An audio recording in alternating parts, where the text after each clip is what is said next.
abordar el tema el costo del olvido, memoria, racismo y nación. 15 minutos, por favor, doctora María Lazo. Adelante, por favor. Bueno, muchísimas gracias por la invitación a la Dirección Descentralizada de Cultura de Cusco y por esta iniciativa tan necesaria de conversar sobre un problema que nos atañe a todos en las Américas en general. Y voy a leer un poquito y hablar un poquito de una manera, pues pensando en el público que me explicaron que son la mayoría, pues los empleados públicos del Ministerio de Cultura del Perú. Entonces, bueno, muchas gracias. En América Latina, la discriminación se apoya en varios fenómenos culturales. Uno de ellos es el silenciamiento del protagonismo histórico de los afrodescendientes a través de varios fenómenos de larga data. Uno es el blanqueamiento de héroes negros y mulatos, que son famosos y al ser tan famosos no se les puede borrar o silenciar, se les blanquea. Y otro ejemplo es a través del silenciamiento del protagonismo de muchos ya miembros de los grupos populares afrodescendientes. ¿Por qué importa este silenciamiento? Importa porque al silenciar a estos personajes históricos se silencia su participación en la historia de nuestras naciones, lo que ayuda a perpetuar la discriminación racial. ¿Por qué? Recordemos que la discriminación se apoya en ciertas ideas aprendidas en sociedad, como las que sostienen que algunos seres humanos son mejores que otros porque han contribuido más a la construcción de un país. ¿Y por qué hablar de raza si la raza no existe y no tiene ningún fundamento científico, ya que hay una sola especie humana? Porque aunque la ciencia nos dice que las razas no existen, la ciencia también nos dice que el racismo sí existe. Y los científicos sociales lo estudian para entender cómo afecta a las sociedades y a la vida de las personas, como nos acaban de explicar hace un momento. ¿Y cómo podemos hablar de racismo y raza si no hay razas biológicas? Porque la raza, y voy repitiendo un poquito lo que dije, es una construcción social. Eso quiere decir que las sociedades construyen diferencias entre los grupos humanos basados en ideas e interacciones que se aprenden y se enseñan día a día en sociedad. Y esas ideas e interacciones cambian con el tiempo y tienen un impacto muy real en las personas. Y esa parte de esas interacciones se basan en la memoria histórica, que es lo que voy a hablar yo hoy, ¿no? ¿Qué aprendemos a través de la historia de nuestro país sobre nosotros y quién contribuye? Y me voy a enfocar en mi propio trabajo, porque, bueno, mejor hablar de lo que uno sabe, ¿no? Bueno, lo que me siento más cómoda. Pero voy a empezar con un trabajo que no es mío, con un clásico, que es el libro que salió en los años 90 de un gran antropólogo haitiano, Michel Roth-Trouillot, que se llamó Silenciar el pasado. Y que se hacía la pregunta, ¿qué sucede cuando olvidamos, cuando recordamos, y la manera en que olvidamos y recordamos ciertos eventos? Y él, si nos recordamos como víctimas, si nos recordamos como agentes, si recordamos cómo construimos a la nación o no lo recordamos. Y cómo esa manera de recordarnos afecta la manera en que nos vemos a nosotros mismos y nos ven los demás. Entonces, ese trabajo se pone el tema de la revolución haitiana, ¿no? La gran revolución haitiana, contemporánea de la Revolución Francesa.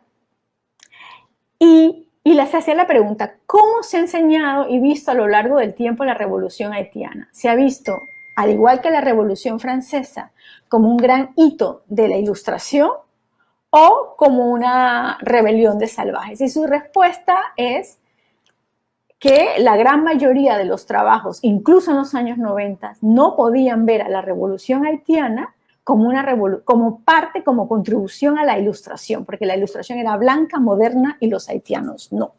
Y eso, decía él, pues tenía que ver con una cierta idea del hombre, de la modernidad, de la racionalidad, que incluía a unos ciertos seres humanos en ella y a otros no, ¿no? Y esa manera de aprender la historia, esos hitos que nos enseña la Ilustración, la libertad, la modernidad y quién participa en su construcción influye mucho.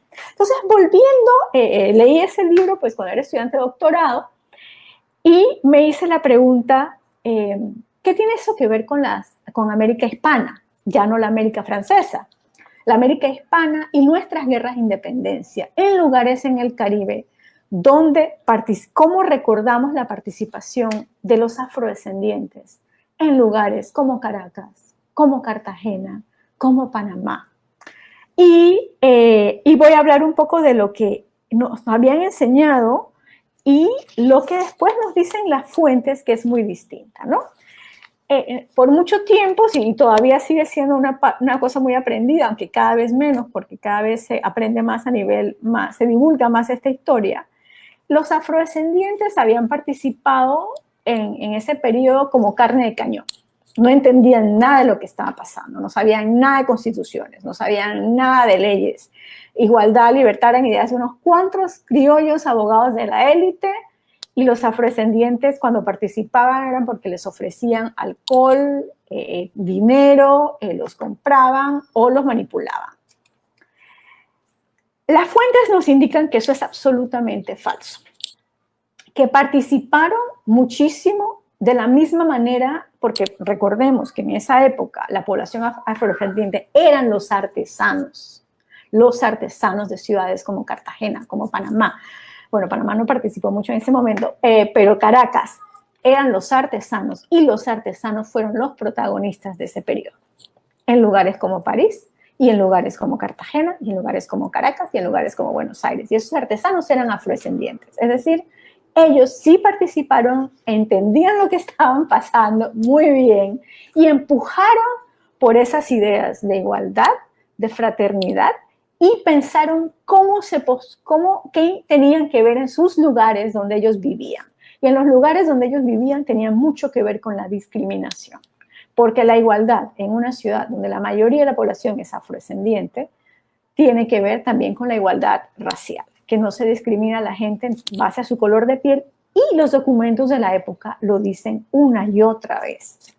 Nos hablan de eso, ¿no? De la importancia que tuvo para esas poblaciones y lo importante que fue para su participación como patriotas, como miembros de republicanos, de los ejércitos, del Partido Patriota, esa idea de igualdad, ¿no? Y cómo la entendían. Y uno ve los documentos en algunos casos que nos llegan muy afortunados para los historiadores, ¿no? Que no siempre encontramos estas voces, que nos llegan documentos de lo que quieren decir para ellos. Para alguno era una idea de honor, ¿no? Muy importante en la época. Es decir, si yo soy un artesano afrodescendiente, la igualdad quiere decir que me van a ofrecer una silla cuando llego a una fiesta. Me van a dejar sentarme igual que a los blancos. Quiere decir que un alcalde no me puede agarrar a palos solo porque yo soy un artesano afro, un alcalde blanco. Quiere decir que si me eligen como autoridad, yo puedo tener autoridad sobre los demás. Quiere decir que no me van a dar planazos, ¿no? Entonces, quiere decir que si entro a una localidad, puedo sentarme en la misma mesa que los blancos. O sea, y todas esas cosas van saliendo ya en ese momento, que nos puede parecer muy moderno, ¿no? Pero si eso es algo del siglo XX, no. Estaba pasando hace 200 años. ¿Qué está en juego? ¿Qué está en juego de recordar que ellos participaron en la misma construcción de nuestras naciones de la manera que las entendemos hoy, es decir, como repúblicas basadas en constituciones, en leyes y en la idea de que el pueblo es soberano? No, que básicamente es lo que somos cuando dejamos de ser monarquías, ¿no? De parte de una monarquía y de un imperio. ¿Qué está en juego? Importa muchísimo, porque quien construye en nuestros imaginarios de manera simbólica es dueño de esa realidad. Quien construye esa realidad, nosotros entendemos como que tiene más autoridad a modificarla y a cambiarla y ajustarla, y además a ser dueño de ella. Entonces, recordar la participación enorme de los afrodescendientes en la construcción de nuestras repúblicas es también de manera simbólica, histórica, reconocerles su derecho a impactar en ellas, a influir en ellas y a dejarnos de algo que era muy común cuando empecé esta tesis y sigue siéndolo por desgracia, pero menos gracias a todo lo que hemos aprendido desde el 2000 hasta los últimos 20 años, eran los famosos cursos de democracia, ¿no? Que había que enseñarle democracia a los demás porque no sabían, porque eso era lo que habían aprendido algunas personas y otras no. Cuando en realidad hace 200 años no hay que enseñar democracia, sino lo que está en juego es cómo la vamos a vivir, cómo la vamos a entender, cuál va a ser su realidad concreta. No que unos saben más de esos que otros, no unos tienen que aprender, los otros tienen que enseñar, sino recordar que todos somos dueños de esta realidad. Porque, y aquí voy a entrar en el segundo tema, nos guste o no nos guste, en los últimos 200 años, los dos grandes hitos que definen nuestra realidad, para bien, para mal, pero la definen son, por un lado, la construcción de sistemas políticos modernos basados en constituciones, en ciertas ideas legales de igualdad, en que el pueblo es soberano, en que hay elecciones, ¿no? Ese es el gran cambio político de la transición de monarquías a sistemas constitucionales, en gran parte republicanos. Y el otro gran cambio es la revolución industrial, ¿no? Tecnológico, económico. ¿Y qué participación tienen estas poblaciones en esos dos grandes hitos? Ya hablé del político, ¿no? Que se les silenció su participación, aunque participaron de manera muy activa. Y el otro, y que fue mi segundo trabajo como panameña, además que soy, es su participación en los cambios tecnológicos del siglo XIX y XX. Vivo en un país famosísimo por su canal, ¿no? La gran obra de infraestructura del siglo XX, el Canal de Panamá, gran obra de tecnología norteamericana, celebrado como tal. Y sin embargo, Panamá no existe en esa historia ni los panameños, de la manera que se contaba, ¿no?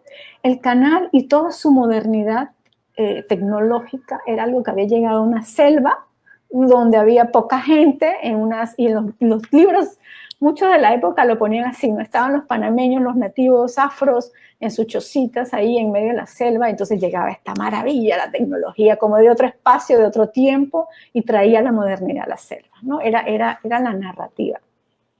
¿Qué pasaba con esa narrativa? Es que silenciaba de una manera tremenda toda la participación de la población afropanameña, que además la mayoría de la población panameña es afro, y sobre todo en la zona transísmica, en la construcción de esa ruta mundial, ¿no?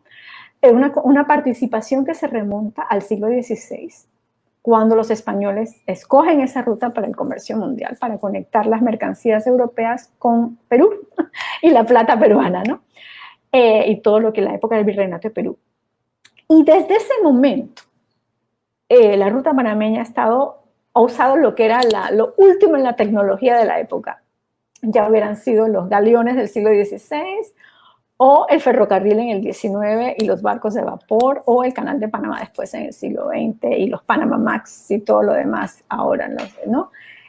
Y desde ese primer momento, esa ruta depende del trabajo y la experticia de los afrodescendientes. O sea, no solo son ellos los que construyen los caminos, sino que son ellos los que van a ser los marineros que saben usar los ríos para manejar esos bienes. Y después van a ser ellos y también los que van a saber llevar las recuas de mulas por esa ruta. Y van a ser ellos los que van a construir el ferrocarril en el siglo XIX. Y van a ser ellos los que van a construir el canal de Panamá en el siglo XX, ¿no? Pero a pesar de eso, se presenta como si ellos no fueran parte de esa modernidad tecnológica, ¿no? Y esto no quiere decir que la modernidad sea buena o mala, sino lo que quiero enfatizar aquí es la importancia de que sean protagonistas de lo que están viviendo, de la realidad tecnológica que afecta el día a día de sus sociedades, ¿no? En el caso nuestro, la sociedad panameña, que ese canal pues, y ese ferrocarril y todo lo que vino cambió la vida de las personas, ¿no? ¿Por qué? Y lo que se construye en esas narrativas sobre el canal, que ocultan toda esta participación, es primero que ya había una gran, esa tierra ya había sido pues, dramáticamente alterada antes por estas poblaciones, y no solo eso, sino que a diferencia de lo que pasa con los trabajadores industriales, En lugares como Inglaterra o Estados Unidos, el trabajador industrial es parte de esa modernidad tecnológica, ¿no? No solo el ingeniero, es también el trabajador, y que se le presenta como parte de ese momento histórico. A estos trabajadores no se les presentaba como tales, ¿no? Se les presentaba como, y creo que, no sé, los que han visto el libro, la película Fitzcarraldo, yo creo que tiene mucho de esa, ¿no? El tren, la tecnología no pertenece en la selva, ¿no? Es como para reírse, jajaja. Ja, ja. Pero en realidad llega al mismo tiempo que llega al resto del mundo. Doctora Entonces la pregunta, Maritza, sí, ya terminó. 2 minutos. Entonces, sí, entonces lo que quiero dejar con esto es que silenciar ese protagonismo, tanto en lo político como en lo tecnológico, y olvidarlo, es quitar de alguna manera el protagonismo histórico, simbólico y el derecho, no solo de haber participado en la construcción del mundo en el que vivimos, sino el derecho a impactarlo, a seguir impactándolo y construyéndolo a futuro. Muchas gracias. Muy reconocido.